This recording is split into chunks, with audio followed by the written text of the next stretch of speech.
دیوبندی آدھا وہابی ہے اور آدھا سنی ہے، اسی لیے دیوبندی کو سنی بھی مسلمان نہیں کہتا ہے اور وہابی بھی مسلمان نہیں کہتا ہے۔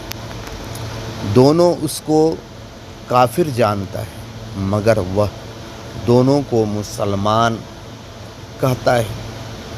اس کی وجہ کیا ہے؟ تو اس کی وجہ یہ ہے کہ دیوبندی دونوں کو ملا کر بنا ہے۔ دیوبندی عقیدہ اہل سنت اور عقیدہ وہابیت دونوں کو ملا کر ایک فرقہ بنا ہے، اسی لیے